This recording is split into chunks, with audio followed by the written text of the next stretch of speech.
Yo famille, j'espère que vous allez bien. Bienvenue chez MVP Foot. Nous allons parler du profil d'un joueur. Voilà. Depuis un certain moment, je rentre en fond et en large les profils de chaque joueur ivoirien. Et aujourd'hui, je vais m'intéresser à Ahmed Junior Traoré.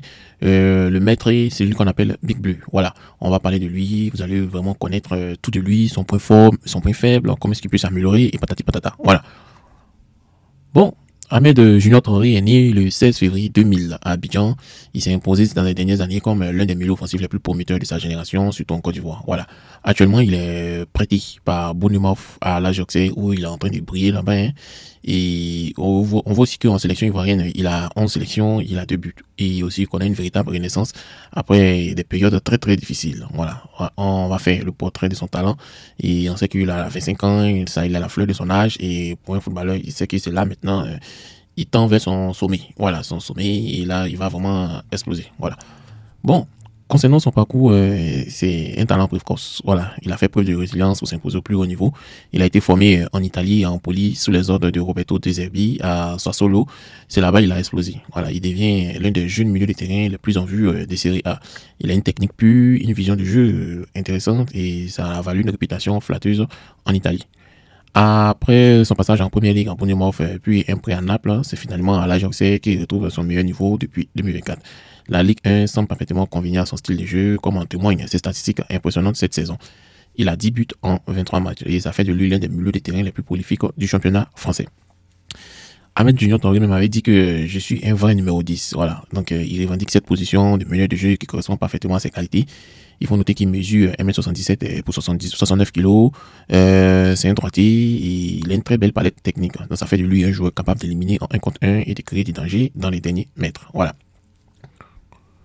Concernant le profil technique d'Ahmed, c'est ce qui frappe le plus, c'est sa qualité technique. C'est vraiment exceptionnel. C'est un dribbleur hors pair, il possède cette capacité rare à éliminer ses adversaires dans des espaces réduits. Il a une conduite de balle fluide et son toucher de balle, c'est comme les gens le disent que c'est soyeux. Ça fait de lui un peu comme un zizou. Voilà, il est capable de déstabiliser n'importe quelle défense par des accélérations soudaines. Voilà. Sa vision du jeu constitue aussi un autre atout majeur. Voilà, le milieu de terrain sait parfaitement temporiser quand accélérer le jeu. Il délivre des passes décisives qui mettent les attaquants dans les meilleures conditions et c'est cette intelligence tactique couplée à sa technique pure qui fait de lui un meneur complet. Voilà. Il faut noter aussi qu'il est polyvalent et c'est l'une de ses grandes forces. Voilà. Et c'est vrai qu'il s'est défini comme un numéro 10, mais il peut évoluer sous plusieurs postes comme milieu offensif, milieu central, ailier gauche, milieu relayeur, voire même milieu défensif quand les circonstances l'exigent. Voilà. Et ça date à tout et c'est vraiment précieux tant qu'en club qu'en sélection nationale. Voilà. Bon, l'une des évolutions qu'on a vraiment remarqué dans son jeu dans ces derniers mois, c'est son efficacité devant le but. Il a développé un vrai sens des buts avec 10 réalisations cette saison et ça ajoute une dimension supplémentaire à son profil de joueur offensif. Voilà, dans cette capacité à combiner, à créer et ça les rend particulièrement dangereux dans les défenses adverses. En tout cas, il a aussi sa résilience mentale, hein, voilà, parce qu'il a eu pas mal d'épreuves, surtout pour cette maladie qu'il a privée de la canne, des blessures, des périodes compliquées en Angleterre. Il a toujours su rebondir, comme le prouve son excellente saison à l'âge Auxerre. Voilà. C'est bien beau, en fait, son attaque à la cour, mais il y a des choses qu'il doit améliorer. Comme tout joueur, Traoré présente certaines faiblesses qu'il doit encore travailler. C'est surtout son implication défensive qui reste perfectible. Lui-même, il a reconnu qu'il n'apprécie pas vraiment les tâches défensives, mais il faut qu'il les fasse. Voilà. Il faut qu'il s'adapte aux consignes de ses entraîneurs et ce n'est pas la partie où il excelle naturellement. Voilà. Il y a aussi sa maturité tactique aussi qu'il faut que ça soit un autre axe de progression. Roberto Zerbi qui l'a lancé avait pointé la nécessité pour le jeune joueur de développer sa personnalité et sa constance dans les grands matchs. Voilà. Si des progrès ont été réalisés avec l'âge, l'expérience, Traoré doit encore franchir un cap pour s'imposer comme un leader technique incontestable. Voilà. Il y a un autre point qui c'est vraiment son point faible, c'est son physique. Voilà, il est très fragile physiquement et ça représente un point de vigilance. Voilà.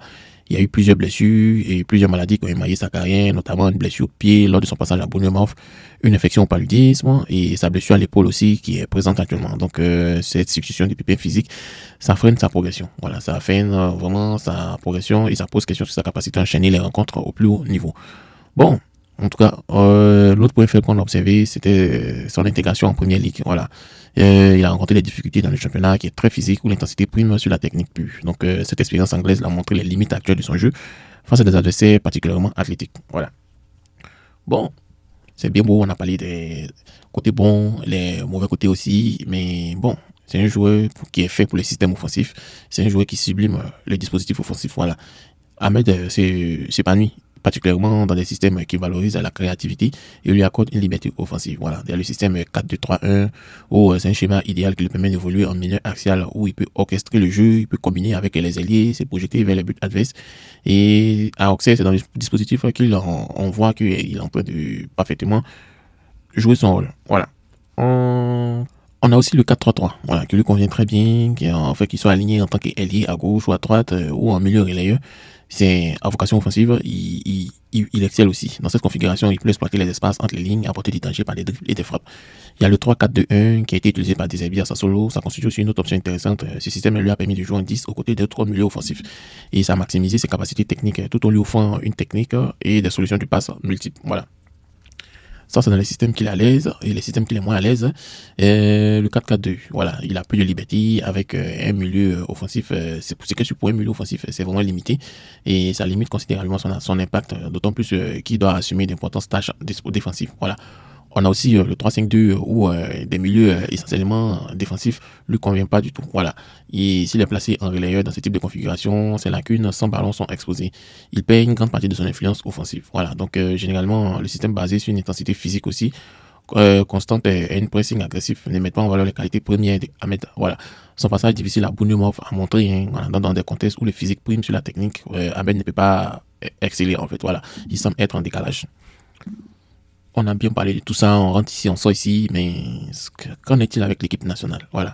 Est-ce qu'il est complémentaire dans le groupe ivoirien? Bon, en tout cas, au sein de la sélection ivoirienne, et il intègre naturellement le groupe où plusieurs de ses compatriotes évoluent également en Europe. Voilà. Il côtoie déjà des gens, des Ivoiriens dans son club comme Sinali, Diomandé, Lasso Coulibaly. Ça va peut-être, Sinali, Diomandé, ça fait un peu longtemps, mais surtout, il y a pas mal de joueurs de l'équipe nationale qui sont en France et ça facilite son intégration dans les vestiaires des éléphants parce qu'ils se voient sur les terrains en France et ils viennent se voir au pays. Voilà.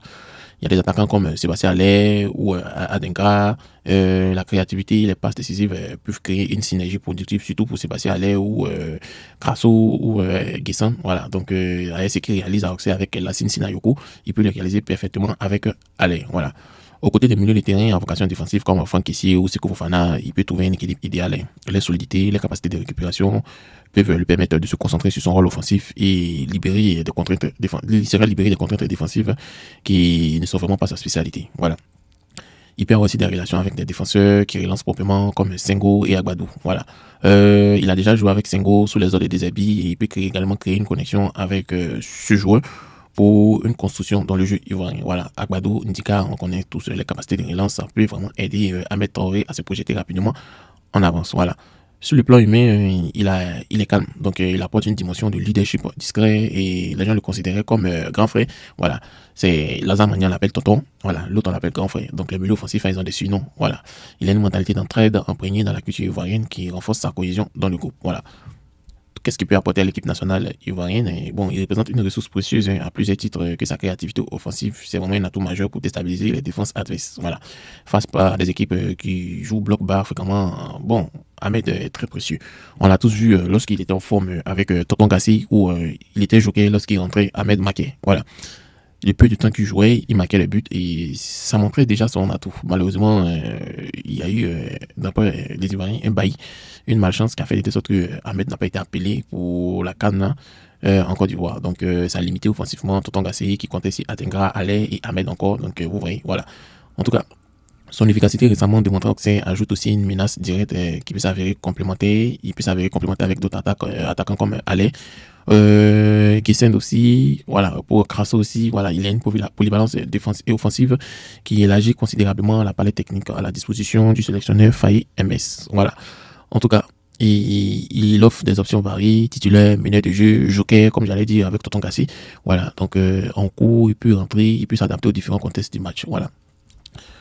En gros, Ahmed Junior Traoré, c'est un diamant qui continue de se polir. C'est vrai qu'il a 25 ans. Il semble avoir atteint un tournant de sa carrière après des expériences contrastées.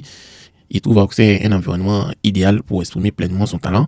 Sa renaissance en Ligue 1 offre une belle perspective pour la sélection ivoirienne qui pourrait bénéficier d'un joueur en pleine confiance lors des prochaines échéances internationales. Donc, pour maximiser tout ça, il faut que il devra continuer autant que moi à travailler sa régularité, sa discipline tactique, surtout défensive, notamment dans des matchs à haute intensité comme la CAN ou les qualifications Coupe du Monde. Sa fragilité physique reste un point d'attention, mais bon, on espère que ça va s'éloigner de lui. En tout cas, c'est un milieu créateur au profil unique. Il incarne cette nouvelle génération de joueurs ivoiriens qui a les techniques pures et intelligence tactique. Donc, si sa progression se poursuit, si sa trajectoire ascendante, il pourrait bien devenir l'un des maîtres à jouer du football africain dans les années à venir. Donc, peut-être ça va donner à la Côte d'Ivoire une touche de créativité qui fait souvent défaut et aussi ça fait la différence au plus haut niveau.